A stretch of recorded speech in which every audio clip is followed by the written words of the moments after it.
Hello and welcome back to Corso di Tromba, your favorite trumpet channel. When I studied in the Conservatory of Music, I also took some basic courses of psychology applied to music.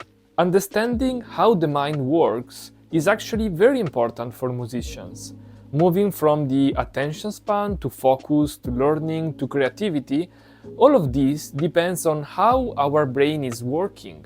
Even you, right now, maybe you are eating, or maybe you are taking a break from your work, or maybe you are dedicating your full attention to this video. And whatever you are doing, that is influencing your brain, your mind. On the other side, now that I am also studying business and economics at the university, I'm also having a clearer picture in my mind of how it works for businesses. So for example, now I know how companies are creating a profit out of a specific customer, how they choose it, and also what KPI are important to look for. So in a way, I see this topic from one side as a musician, as an educator, from another side more from an economical point of view. And then of course there is also something personal coming from my experience. I started using Instagram and Snapchat when they reached our market here in Italy. It was around 2011, 2010. And I remember that they were not that popular. Well, of course, for us as teenagers, it was very nice because it was a way to talk to each other, to communicate in a safe place, out of our parents' control, let's say. There were no even influencers or scams yet. But then after some years, I started to notice something weird. I would open the app for a moment and then suddenly it was already 30 minutes gone. I was like, where is my watch? I usually have my watch with me and I was like, where is my watch? Now I can continue the video. Okay. So eventually at that time I started asking myself, why am I not able to control my habits, my behavior? Why is it so difficult to stop after maybe watching just my friends' videos or my friends' post? So what I did, it was something like black or white. I decided to delete everything. But to be honest, I've seen the result of that effort from my side, because those were the years when I started winning auditions, and eventually it led me to have job position. I was very focused on what I was doing without any kind of distractions. And later I discovered that there is actually a lot of scientific research behind these behaviors. But all those companies, they knew it before everyone else. So when we scroll social media passively, that is different from actively. You are probably now actively looking for informations, but when you are doing it passively, the brain receives constant small rewards. Maybe a like, a notification, a new message, a new suggestion for you, a lot of notifications in general. And what happens is that this kind of circle of all these notifications activates something called the dopamine reward system. The mechanism used by most of the platforms out there, it is called the variable reward. It's the same principle used in slot machines.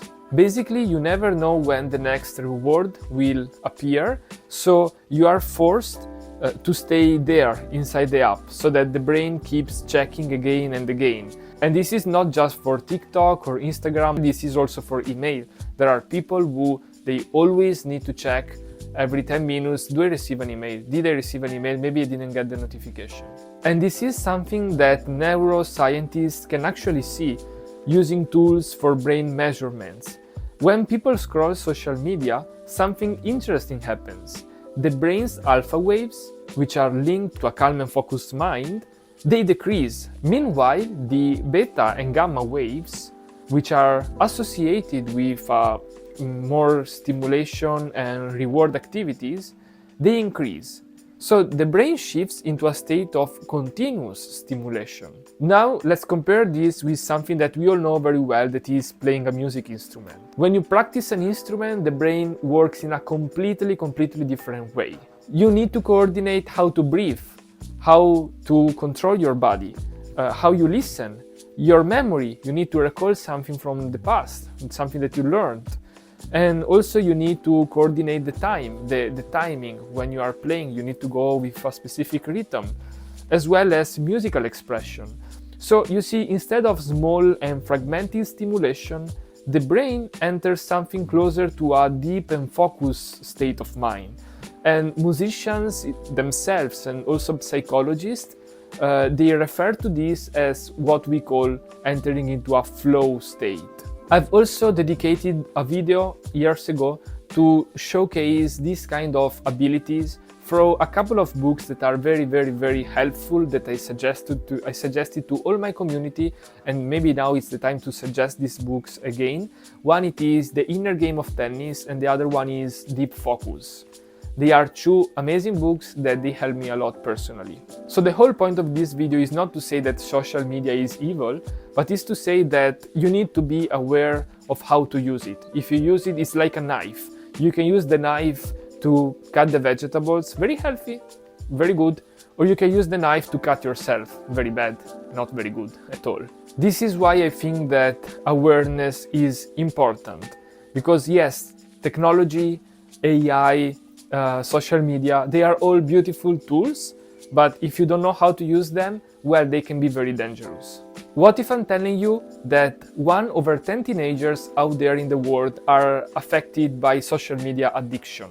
And what if I tell you that this percentage is even more in adults? Well, social media addiction is definitely maybe a new addiction, so we are not used to that, we are not used to recognize that, but it is powerful.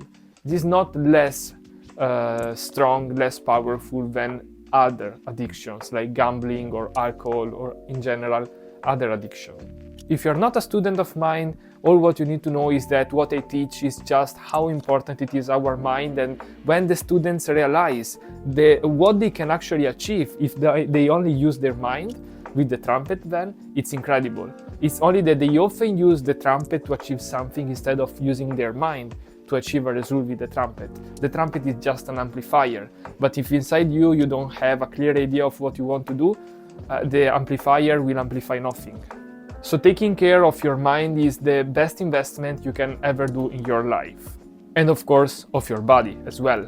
But before finishing this video, I would like to give you some solutions. So even if it's not for you, maybe you know someone that is struggling with addictions, like they are always scrolling and they want to stop but they don't know how, you can share this video to them. And there are mainly 3 ways that you can start for free to start right now, in this moment, in 3 ways. And the first way is to set up a timer into your phone. The second one is to go grayscale. It means that you can change your screen into a grayscale color scale instead of all the colors. This will lead you to use less your phone. And the third way is to use it intentionally. So we will see some strategies to spend less time using social media. So let's start with the first solution, how to set a timer for your phone. Well, if you have an Android, it's very easy. Actually, also for iPhone, you just go to Setting, Digital Wellbeing. You can select an app from the dashboard and you select the timer. That's all. It's very easy. On the other side, if you have iPhone, it's basically the same, just the name are changing. You go to the settings, screen time, app limits, you add a limit, and then you select the social media app that you want to limitate. At this point, you could wonder, but how do I know how much time I want to spend on social media? Well, I can give you some statistics. The average user who is addicted to social media is spending 3 hours a day into socials. But 3 hours a day are over 1,000 hours every single year. That is basically 1.5 months that instead of living your life, you are dedicating it to scrolling, to do something on social media that is not rewarding. I'm talking about passively using of social media. I think that 3 hours a day, it's a lot.